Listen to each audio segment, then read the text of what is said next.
Now I've added on some command buttons to our form here. I've added on a new, a delete, a save, and a close.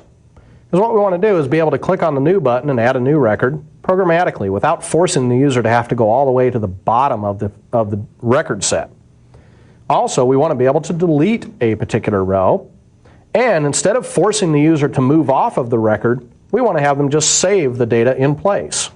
So this is some functionality that we're going to add now by programming some of these events underneath the hood. If we go ahead and run the application, and then we run this particular add delete form, you can see the standard form that we had. Let's click on the new button now and click new, and you'll see what happened. The form cleared out, ready for a new record to be accepted. Now this is great. We're ready and everything's hunky-dory. We can just start adding a new record again, and then fill in all the information that we want. And I'm not going to even, control this too much, although I do need the right data types. And then we will go ahead and save the data. And it has now added a new record. So as you can see, that save button enabled and disabled as I kind of went into that new mode. The other thing I could do is I could actually delete a particular record. Before we do that, let's take a look at the new code and see what this does. I'm going to go ahead and stop the application. And let's find that command new button. Here it is, command new, click event.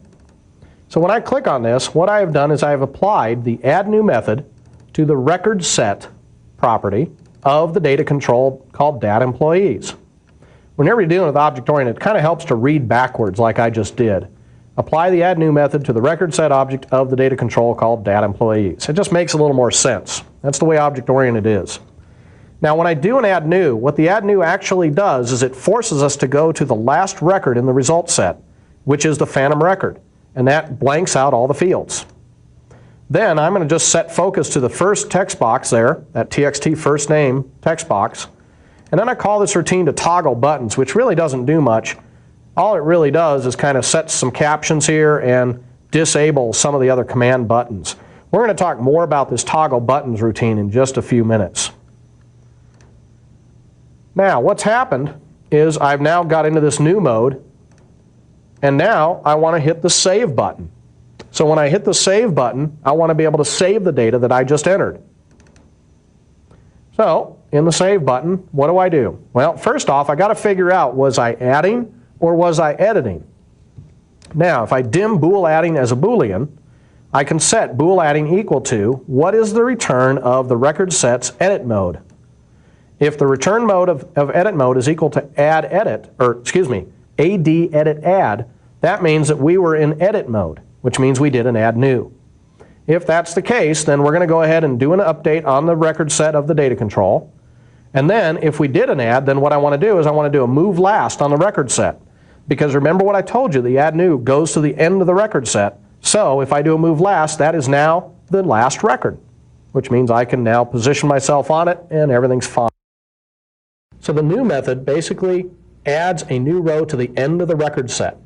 Now even if you've set a sort order to say order by the last name, it won't actually sort it until you actually requery and refresh this data control. The reason why is that everything has to be added to the end because that's the only place it can do it. It can't sort the records on the fly. Well, as the next thing, let's actually take a look at just updating data and pressing the save button, or maybe canceling changes, because this is going to be important. What we have to do is we have to detect that the change has taken place and then be able to respond to that change appropriately. When you begin to edit data in this data control, you're going to be editing data right in the text box. Now every time you change something in the text box, we need to basically communicate that to the command buttons so that they can change their state. If we look down here right now, you see the new, delete, save, and close. Well, when I start the form, I want all of these to be active except the save. But then when I start editing data, I really want to enable the save but disable these other ones. Let's run the application. And you can see new and delete are active, save is disabled, and the value here is close. Now what I've done is on every single one of these text boxes I've added code in the change event so that when I change, look what happened to the command buttons down here. New and delete are now disabled, and now save is enabled, and I've changed the caption of this button from close to cancel. I've done that so that I can either save the change I just made or I could cancel that particular change. So let's take a look at how this works. I'll cancel that, close, and let's go back to design mode. Let's take a look then at this change event on any one of these text boxes since they're all the same. What I do is I check to see if the tag is not equal to the text, and I'll show you how that happens in just a minute. The reason this happens is because I'm actually moving all the data into the tag field first. Then when I start typing, the text changes, which means that these two are now different, and I can then call this text changed routine. If we look at the text changed routine, it basically checks to make sure that we're not at end of file or beginning of file. And if the command button is not already enabled, the command save button is not already enabled, then we call toggle buttons. And toggle buttons is this routine that we saw earlier. Now what happens? Well, first off, the command close button's caption, if it's equal to close, then I know I need to change it to cancel. If it's equal to cancel, then I know I need to change it back to close. On these other ones, on all these command save enabled and command new enabled, basically what I want to do is toggle them to the not, which means toggle them if they're true, toggle them to false. If they're false, toggle them to true. That's what the not operator performs for us. So all this code here just takes care of toggling the command buttons to the appropriate state. Now, what happens underneath the hood?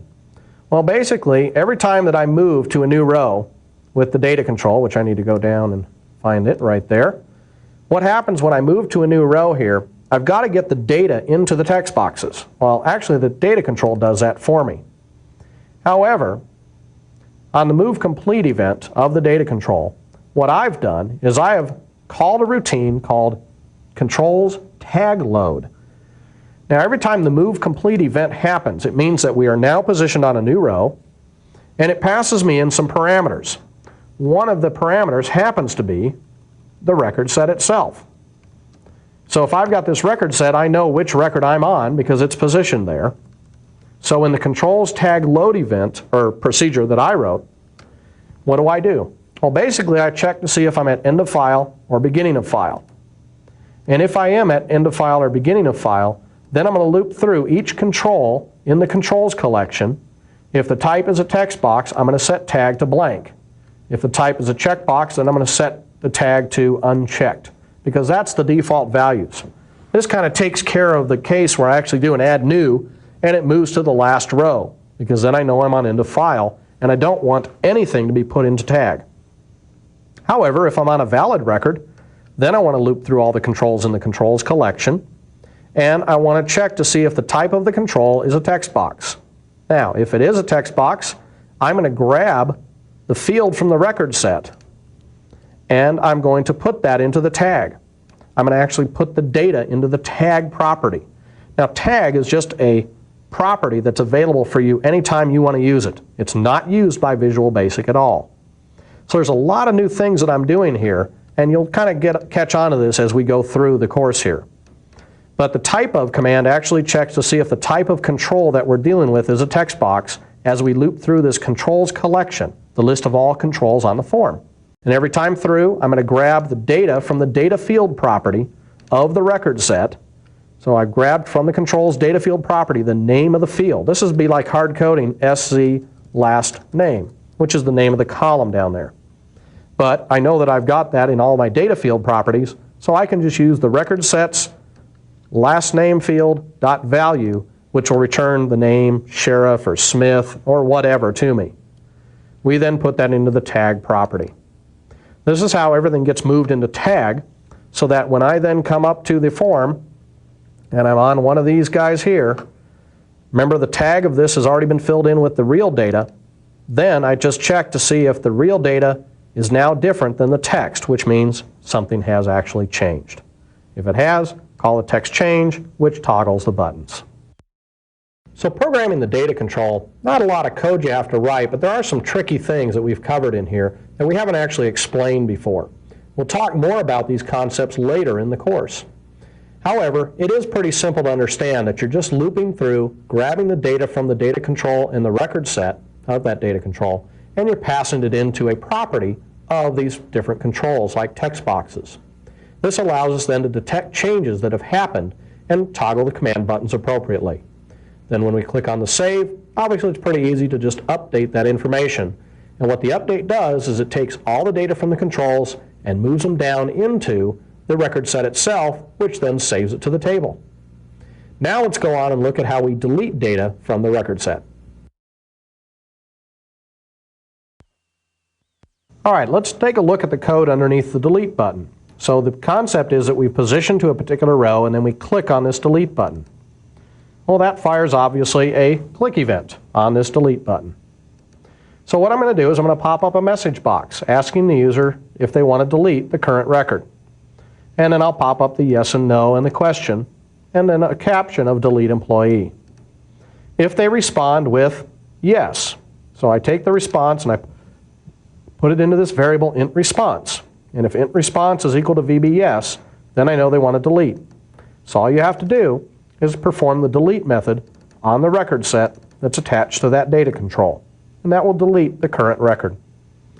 Now, since we just deleted the current record, we obviously need to move off of this particular record. We do that by calling a routine that I wrote called data reposition, which is very simple. If we look at this data reposition routine, basically what I'm doing is I'm using the record set object of the data control, and with that I'm going to apply the move next method. Now by doing a move next, you may have been on the last row in the record set. So that means if we do a move next, we're going to hit end of file, which means end of file has become true. So if it is true, we'll go ahead and apply a move previous so we can move back to the new last record now that's in that particular record set. Once we do this move, obviously the data control will now update all the controls with the record information there. Once you've done that delete then, obviously that delete record becomes invalid and the data control knows to just skip over this record. It's just marked as kind of like a hole in the record set.